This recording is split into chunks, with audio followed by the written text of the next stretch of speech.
We're transforming a quiet part of the garden that's under large trees simply by adding in a great water feature. Loads of plants that will do well in the shade and, of course, complement the design. Right, folks, we've made the water feature, which is the major structural part of it. Now we need to put the sump in to show you how to put this thing together. I've chosen this spot of the garden, beautiful under the forest. Gorgeous soil that we're going to be using, and the first thing that we need to do is make sure that you've got a fiberglass sump from your local garden centre, and the first thing we need to do is decide where it's going to go. So Garth, I think, yeah, turn it upside down. Yeah, I'm happy with this baby about here. Okay, first up we need to mark it. Take a bit of river sand so you know where you're digging, and you're just going to make a little line all the way around. Pop this guy off. Now all we're going to do, dig the soil out, keep it one side because it's really good soil and we want to use that again in the garden.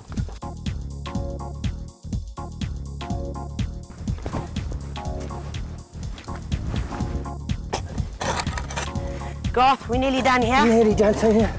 And I think we should be deep enough. Yes. Next up, we're going to take a bucket of river sand, put that into the bottom. That's the one. That's just going to make it much easier in order to get your levels. Garth, let's spread that out there. All right, let's see how we're doing, Garth. We're going to pop this guy in. Beautiful. Get our spirit level, pop it across the top, and let's check our levels. Remember, always go across both ends. Right, next up, now that we've got our pond in place, perfectly level, in order to keep it where it is so it doesn't move around, we're going to take some of the soil that we removed and we're just going to backfill in to make sure it's nice and secure. Take the edge of your spade, the back of your spade, and you can just firm it down gently. Now, at this point, you're so excited about getting this guy in that all you want to do is put the water feature in. Alas, stop die bus. Now what you want to do is get your planting done. Because if you have to put this all together, I guarantee you that when you're busy working, somebody might bump it, something might happen, you're going to get a whole lot of soil inside here when you put the water in, and it's going to make one holy mess. So at this point, cover what you've got with some black plastic, just black garbage bins will work, and then we can get to the planting, and finally we assemble our water feature.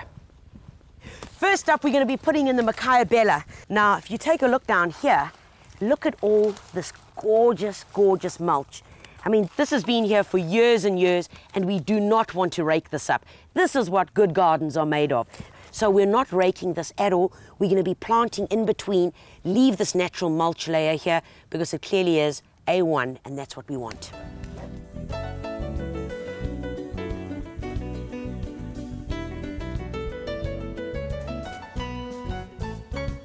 Okay, that should do it, folks. Right, even although we've got really good compost in here, good soil, the natural mulch, please do not neglect to still put in your bone meal or your superphosphate, and of course, a good 1 or 2 spadefuls of compost that you bought from your local garden centre. Remember, folks, when you're digging a hole, the size of your hole should be at least double the depth of the plant that you're about to plant and double the width of the plant that you're going to be planting. In goes that baby. Fill it up with this gorgeous, gorgeous soil. Oh, man.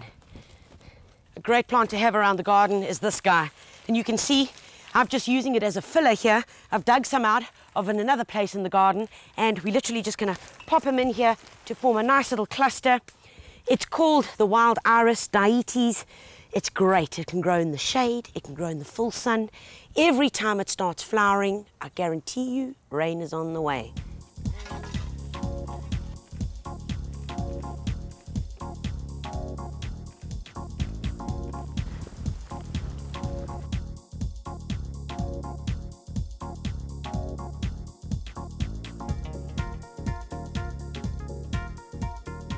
Most of the planting is done. We've just left a little space there where Garth is sitting, so he's got a little place to maneuver in. Now it's time to start assembling our water feature. We're going to carefully remove the black plastic that we had around it. Next step in putting our water feature together is we've made a kind of a contraption. And Garth, I'll let you explain that. Okay, this is just a normal drain cover and a bit of PVC pipe, 110mm pipe. Right, that little guy's in place. And you can see how nicely it'll work for when we put the pipe in. I think, Garth, let's put the pipe in now. There we go, bit of clear tubing. Feed it through here. And out it comes over there. This, we've got our pump set up already. And that will attach perfectly onto there, and it can just lie on the side. Here's our beautiful leaf. Remember, we had the copper pipe, and that was there all for a reason. Put the clear piping onto the bottom of it. So pull me over. And, right, Garth, you happy there? Yes, Tanya. Leaf is in place. Let's fill it up with water. All right, the pond is filled up almost to the top. We've got a few more bits to do. Little trick that we've got up our sleeve, because we don't want to see the workings of the PVC piping down there. So what we've done is we've taken a bit of black plastic, wrapped it round. It's an age-old trick that people use in water features. Either that, or you can paint it with a black bitumen seal paint, which will then be perfect and it won't start peeling off. Now, to hide the bottom of it, we've got some cool black stones, black pebbles. We're just going to layer them at the bottom to hide that last bit. Now that the pebble's in place, Garth, the moment of truth. Yes, Tanya. Turn this baby on.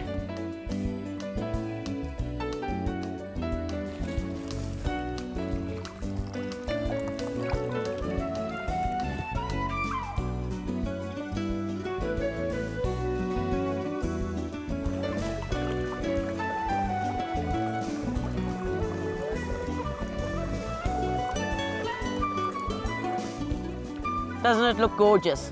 Who wouldn't want this in their garden? I am so thrilled. Garth and I have done, if I might say so myself, a fabulous job. It looks gorgeous. To finish it off, we got some slate. You can get this from your local hardware store. Used to be called Slasto. Any bits you can get. This is an old tile, in fact, from a roof that we had lying around. Broken it up into bits, popped it around the edge of the water feature just to cover off the edge of that fiberglass lip, which we don't really want to see.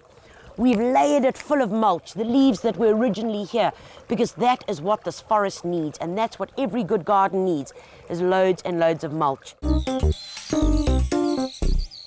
From Deborah, who lives in Belleville in Cape Town, and she wants to know, what kind of mulch can I use? Could I use straw? Could I use leaves? Could I use stone? Or could I use bark that I buy from our local garden centre?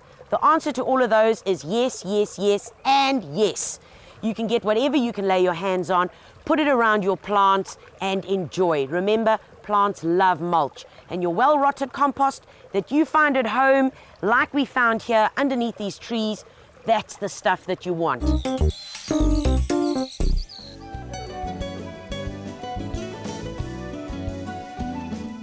And finally, all's looking good.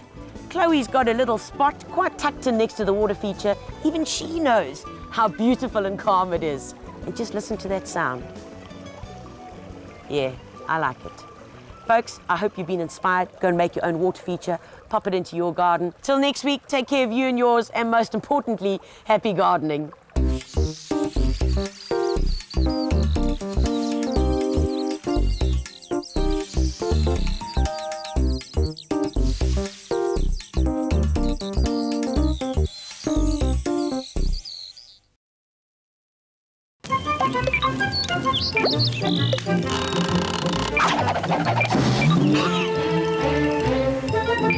Make 15% more concrete from every bag.